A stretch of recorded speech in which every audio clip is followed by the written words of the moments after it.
Rapido, sinabihang walang dating para sa kanya ang personals pag isang baguhan. Komento ni Target, ba't natalo kay Senluk at Kiko Matos? Inisprayan ng patis ang kalaban niya sa sunugan. So tara.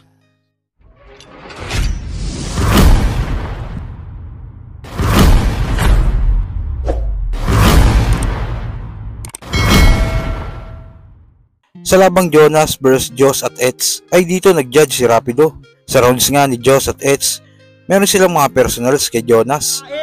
Flip-top lang kasi tayo, anigma lang sa kalam. Yung prinsipyo nagawa na si Raen. Flip-top veteran ka pa naman. Yung slogan dat kilalanin. Kung totoong loyal ka sa liga, suportahan, wag piratahin. Tapos ngayon nasa PSP ka? Wow! Nananadya ka talaga, iho? Kala ko ba anigma lang sa kalam, anong ginagawa mo pa rito? From flip-top to PSP, tangina, lakas pa mambilog. Ang babaw ng pirata nyo, namamangka sa dalawang ilog. Pero para sa pera, handa yang bumali ng salita ngayon, sa madunong ka mabubrotya. Para sa breads, iniwan si Arik na uto mo siya ng sobra. Walang dulot ka na tropa, panay ubod pa ng boka. Anak ka nga ng madre, tang ina mo kasi patay gutom ka sa ostya. Sir Arik, huwag ka naman iniwalang loyal to si Insan. Sa kanyang coach ganon. Alam naman natin joker lang tong si Jonas, kaya joke lang yon. Pero alam nyo ba kung hindi joke? Kung ano yung hindi joke? To real to Nireveal mo yung convo nyo ni Looney tungkol sa TF kasi body bag ka na kay Shaboy. Si K-Ram, inislit si Unico, mga ugali na pang baboy. Maglalabas ng convo sa publiko. Ano, para mas malupit palalo? Handa kayong sumira ng tiwala ng tao para sa munting panalo? Buking gagago! Feeling pogi! Nang bababae naman sa event! Haha, ang lala nito. Usapang grupo, pinagtanggol niya si Looney kay Castillo. Palakpakan! Pero wala kang mauuto. Yung pagiging two-face mo bagito, sa gapo mabubuo. Ayaw mo mabas si Looney? Seryoso? Sa gabing to mabubuko. Kung totoo yung pagtatanggol mo kay Looney, sawayin mo ka grupo mo.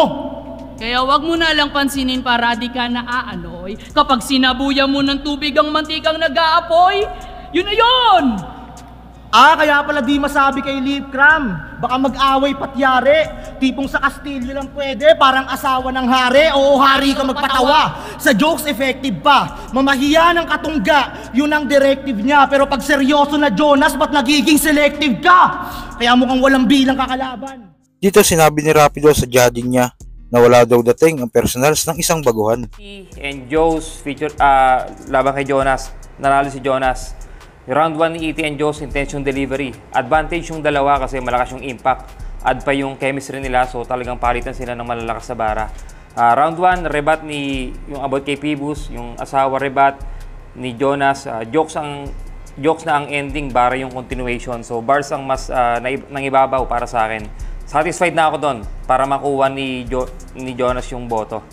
Round 2, yung salawahan angle, hindi siya convincing. Tapos setup na damayan ng kakampi. Unique din yun. Consistent yung delivery. Ito own opinion ko na pagbago yung MC tapos ang angulo na masyadong na-mersonal. Parang para sa akin, sino ka para ma-mersonal? So para sa akin, wala pang dating yon. So hindi siya convincing.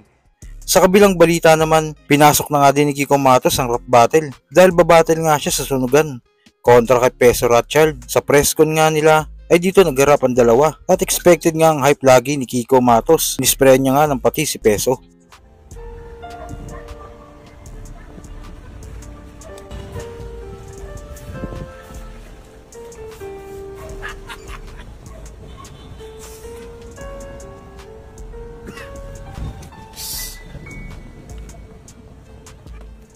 Let's go.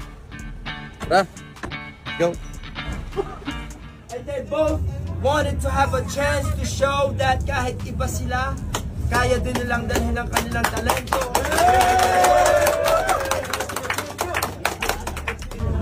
Yo, isang pagkakataon na marinig ang side ng ating kapatid na si Peso Rothschild. Ano masasabi mo sa araw na ito, kapatid? Abangan nyo kami sa sinugan. Nag-rap ka, tapos kinalaban mo ko. Give me some space, give me some space. Akala mo ba, nandito ako para sa sunugan? Putang ina Mike, hinarap mo sa akin mukhang sinigang. O ito, patis, imun-imun mo yan. Ano? Putang ina mo! Sa kabilang balita pa, nakuha nga ni Senlo ang panalo kontra sa pagbabalik ni Target matapos ang 9 na taon. Sa live nga ni Target, dito sinabi niya ang ilan sa mga dahilan kung bakit tingin niya hindi niya nagustuhan ang naging performance niya. Tumatakbo hanggang sa dulo, sa katalahan ay nakabutan itong huminto sa pagkatuto. Nagpapanggap ka lang na akila kung sa susunod may panagpakan, hindi mataas ang lipag mo sa nagmamahal ng kapatagan. Sabi mo kapatagan, akala mo mataas. Saan kayo nakakita na kapatagan mataas? Lugis ang putang inang to. Sa karunungan may karera. Okay, pag-usapan natin yun, yung naging battle ko.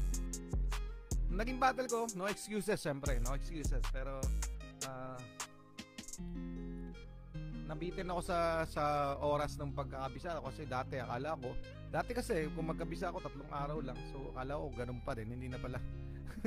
Medyo kulang pala. So ang pinaka naging kinalabasan doon, hindi ko na speed ng sobrang ayos, pero na speed ko naman, hindi naman tayo nag-stumble, hindi naman tayo tawag dito, hindi naman tayo choke. Pero dahil nga nag-iisip tayo habang bumibitaw, hindi natin na-perform na maayos. Tsaka kinakapos ako sa hangin yun. Siyempre sa tagal na rin siguro, tagal natin hindi bumabattle. Kinalabasan, ayon sa mga nanood, maganda naman daw.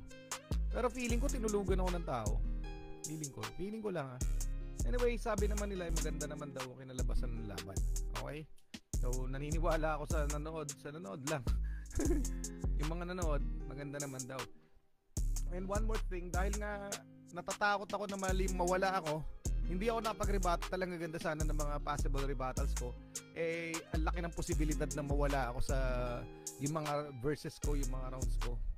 Ang laking posibilidad na mawala, malimutan ko kapag nag-rebuttal ako. So I choose na wag na mag-rebuttal kaysa mawala ako ng tuluyan, 'di ba? Yun ang naging natin eh. Feeling ko isa sa mga malaking factor ng yung rebuttal, kasi ang gaganda sana ng mga naisip ko rebuttal, kaya lang mawawala ako pag pwede akong mawala. Pwede akong makalimot eh. Ang galing na pinahita ni Lucas doon. So may naalala akong binanat niya eh, parang live ka na live habang battle natin, live ka na live, parang ganun binanat niya sa akin. May re-rebuttal ko sana yun, kaya lang hindi ko na yun, baka malimutan natin yung mga verses natin. So kung ano ba ang tatanungin, tama lang ba ang sinabi ni Rapido tungkol sa mga bago? Kung ano man ang saloobin mo, comment mo lang sa baba na mapag-usapan natin yan. So yun lang, God bless.